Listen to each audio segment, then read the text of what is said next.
Est-ce que la taille compte vraiment pour les femmes?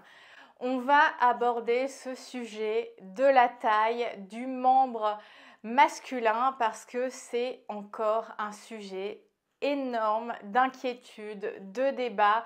Il y a même des statistiques qui sont faites à ce sujet, donc je me suis dit qu'il était temps de débunker un petit peu les mythes autour de la taille du pénis. Est-ce que c'est vraiment important pour les femmes? La première question qu'on peut se poser, mais d'où vient cette obsession autour de la taille? Pourquoi on en parle autant? Pourquoi les hommes le mentionnent que ça soit dans leur profil de dating, le glissent dans la conversation pour... voilà, est-ce que c'est une arme de séduction finalement la taille, comme la taille des seins, la taille des fesses? Bref, en tout cas, le sujet de la taille est un sujet extrêmement présent dans notre société. Cette obsession autour de la taille a quand même été mise en avant par le développement de la pornographie mainstream qui met en avant des corps parfaits, je mets des guillemets, des corps siliconés, des corps voilà, qui sont passés sous le bistouri, qui sont gonflés, bref, des corps qui viennent en plus accentuer des stéréotypes sociaux, c'est-à-dire notamment chez les personnes noires, d'avoir des pénis extrêmement imposants dans ces vidéos et donc finalement renforcer ce stéréotype en lien avec une potentielle ethnicité. Le fait d'être autant obsédé sur la taille amène des problèmes. Une anxiété par rapport à son propre corps chez les hommes, une anxiété même de performance, de j'ai l'impression d'être en deçà de la moyenne. Est-ce que je vais pouvoir donner du plaisir à ma partenaire? Personnellement, depuis que je travaille vraiment à 100% dans le domaine de la vie intime et de la sexualité, j'ai eu énormément d'appels d'hommes qui cherchaient un rendez-vous pour s'assurer que leur verge était normale. Alors ça, à la rigueur, c'est plus le boulot d'un urologue qu'une plaisirologue, mais ça montre que ça vient créer un sentiment de détresse chez certains hommes, cette question de la taille, de la normalité de la verge. Et puis, il y a quand même un très gros mythe sur la taille moyenne d'une verge. Je veux dire, il y a eu des statistiques qui ont été faites et, faut le dire, le porno nous ment. Au niveau des pourcentages, lorsqu'un homme est en érection, 65% des hommes sont entre 12 et 16 cm.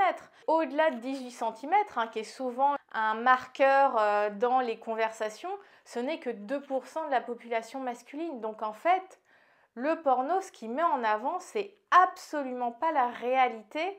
Et on a beau se le dire, plus on est exposé à ces dictates et plus on les intègre et plus ils nous servent de référence. C'est pour ça que même si on n'est pas à regarder du porno, on est quand même influencé par les critères entre guillemets de beauté corporelle, physique qui y sont véhiculés. Alors maintenant, c'est même plus le porno, mais énormément maintenant sur les réseaux sociaux et notamment Instagram, on a des reels d'hommes alors qui sont censés être humoristiques mais qui ne portent pas de sous-vêtements et quand ils font leur entraînement, on voit leur banane qui bouge et il y a ce côté où on met en avant une taille, même au repos. Donc bon, je pense que c'est important de prendre du recul. Et un point important par rapport à cette obsession de la taille, c'est aussi qu'on a une société qui symbolise, qui visualise le pénis masculin uniquement en érection. On focalise uniquement sur l'érection. Alors que, au cours de sa vie, le pénis masculin est plus souvent au repos qu'en érection. Et donc, on n'a pas du tout cette représentation mentale du corps des hommes au repos, alors que c'est leur corps au naturel, j'ai envie de dire. Donc c'est important de se rééduquer à cette vision du corps, oui certes mou, de ce corps au repos des hommes, parce que même les verges qui sont dessinées sur les tables de collège et lycée, ce sont des verges en érection. On n'est pas familière et familier aux sexes qui sont au repos. Et ça, c'est un vrai sujet dans nos sociétés. Bon, une fois que ça c'est dit, est-ce que la taille finalement c'est important? Qu'est-ce que les femmes en disent du membre de leur partenaire, que ce soit amoureux, partenaire sexuel? Une dernière étude qui est sortie en 2024 chez Joy Club indique que quasiment une femme sur deux, à peu près 46% des femmes, ont déjà trouvé le sexe de leur partenaire trop grand, trop imposant. Et ce qui crée un stress au moment du rapport, notamment pénétratif ou même du sexe oral, parce qu'il y a de la peur. Effectivement, quand je vois un sexe qui est trop gros ou trop grand, ben, je me dis ça ne va pas passer, ça va me faire mal. Donc il y a tout un tas d'inquiétudes par rapport à la taille du sexe. Parce que certes, le vagin, sous l'effet de l'excitation, il va se détendre, mais c'est pas comme dans les vidéos porno. À nouveau, le but c'est pas de se rentrer 25 cm à l'intérieur. Enfin, c'est pas ça qui vient créer du plaisir. Mais on a malgré tout cet imaginaire qui nous est imposé. Dans cette étude que je mentionne, la majorité des femmes plutôt hétérosexuelles dans un contexte et une éducation sexopositive, ou en tout cas une vision positive de la sexualité, ont majoritairement annoncé que ce qui était plus important que la taille, c'était la manière de s'en servir. C'est-à-dire que finalement, même un pénis qui serait un petit peu en deçà de la moyenne, c'est-à-dire entre 12 et 16 cm en érection, ça n'avait pas tellement d'impact si le rapport était satisfaisant et source de plaisir pour elle. Et on va se le dire, en moyenne, 50% des femmes vont considérer que la taille est relativement importante. Ce n'est pas le critère principal, mais ça fait partie des critères. Et le critère qui va être plutôt mis en avant chez les femmes, c'est la largeur de la verge. C'est-à-dire que ce qui a tendance à faire peur et à faire mal, alors ce sont des généralités à nouveau, mais c'est la longueur du pénis. Parce que effectivement, au-delà d'un certain nombre de centimètres, si l'homme n'est pas précautionneux, si l'homme ne fait pas attention, son pénis va taper au niveau du col de l'utérus. Et ça fait mal. Quel est l'indice pour savoir si tu fais mal à ta partenaire alors qu'elle ne dit rien? C'est quand elle met ses mains sur tes cuisses pour presque créer un petit coussin pour pas que tu ailles plus loin. Ça, c'est le signe d'une femme à qui tu es en train de toucher le col de l'utérus et qu'elle n'ose pas te dire que tu vas trop loin. Donc si tu vois une femme qui, pendant qu'elle est sur le dos, tu la pénètres, elle met ses mains au niveau de tes cuisses, c'est que tu vas trop loin. Ça, c'est vraiment un code universel chez la jante féminine. Après, c'est sûr que c'est mieux quand la partenaire ose le mentionner, mais parfois, on a peur de vexer son partenaire, on a peur de couper un peu le mood et beaucoup de femmes préfèrent se taire. Mesdames, si c'est le cas, venez en coaching avec moi, on a 2-3 trucs à se dire.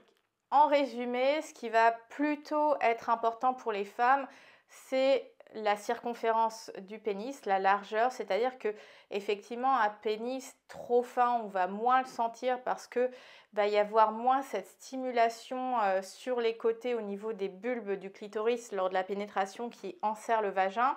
Mais j'ai envie de dire, même un pénis fin, il peut compenser ce manque de largeur en faisant des mouvements circulaires, en utilisant son pénis un peu comme une baguette et permettre davantage un frottement avec les muqueuses vaginales pour intensifier ce contact. Après, quand on a un pénis un peu fin, on peut utiliser un cock ring, c'est-à-dire un anneau qui se met au niveau de la verge qui va, alors ça ne va pas la faire doubler de volume, mais ça va parfois la faire un tout petit peu gonfler. Le cock ring, il y en a qui sont vibrants, donc ça peut ramener davantage de sensations et de stimulation au moment de la pénétration. Et voir si ça passe de combiner les petits sextoys tout fins stimulateurs de point G. Donc on peut l'insérer, utiliser son pénis pour stimuler l'entrée de la vulve parce qu'il faut, enfin je vais le rappeler, la partie du vagin en pénétratif qui est la plus sensible, c'est les 2-3 cm au niveau de l'entrée. Donc en fait, dans l'imaginaire du porno où il y a cette idée d'aller loin, d'aller profond, c'est pas forcément là où les femmes vont ressentir le plus de plaisir. C'est en général plutôt à l'entrée du vagin. Donc, en fait, la longueur, elle n'est pas si importante que ça quand on y réfléchit bien en termes anatomiques. C'est plutôt effectivement comment on va stimuler la vulve, le vagin, le clitoris avec son pénis. Et c'est là où vous pouvez être inventif. Messieurs, je vous remets quelques liens vers les vidéos, que ce soit la vidéo petit pénis et la vidéo grand pénis, puisque j'ai fait des vidéos sur ces sujets-là. Et puis, ce qui va être quand même important pour les femmes, c'est une harmonie générale de la verge. C'est-à-dire que environ 20% des femmes vont être quand même assez sensibles au look de la verge, la forme du gland, la forme du pénis en général. C'est vrai qu'il y a autant de pénis que d'hommes, des grands, des petits, des fins, des larges, des courbés, des hyper pigmentés. Il y a toutes les formes, tous les goûts, toutes les couleurs.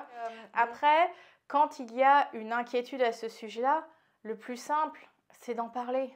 Parlez-en. Alors c'est sûr que c'est une conversation qui n'est pas toujours agréable, mais quand il y a une question liée au physique, liée aux attributs, que ce soit une poitrine, une paire de fesses, un pénis, etc., le plus simple, c'est d'en parler. Je veux dire, oui, c'est peut-être quelque chose d'un peu vulnérable, mais c'est important de pouvoir partager cette vulnérabilité l'un avec l'autre. Et puis, mesdames, petit conseil, si vous aimez le corps de votre partenaire, si son sexe vous plaît, complimentez-le dessus parce que finalement, déjà, de manière générale, on complimente assez peu les hommes physiquement.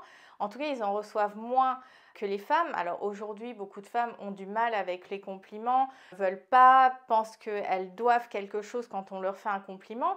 Acceptez, prenez juste le fait que ça fait un petit boost d'ego.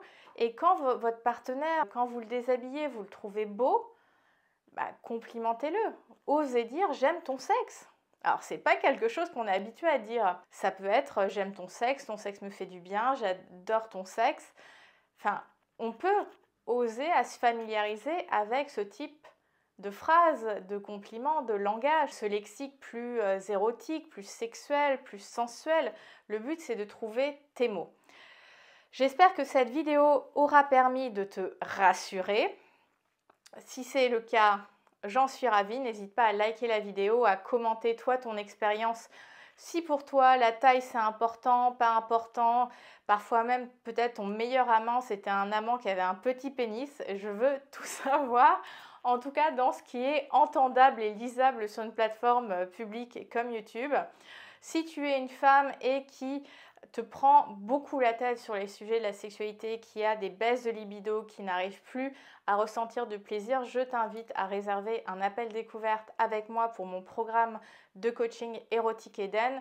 C'est ce que j'appelle le spa sensuel pour le plaisir féminin, c'est recréer ce côté confort, détente, joyeux, gourmand autour du plaisir et que ça soit avec plaisir que tu ouvres la porte de ton intimité, comme le plaisir de pousser la porte du hammam ou du spa. Je te mets le lien pour réserver ton appel découverte avec moi. D'ici là, je te souhaite une très belle journée, prends soin de toi et à bientôt. Bye.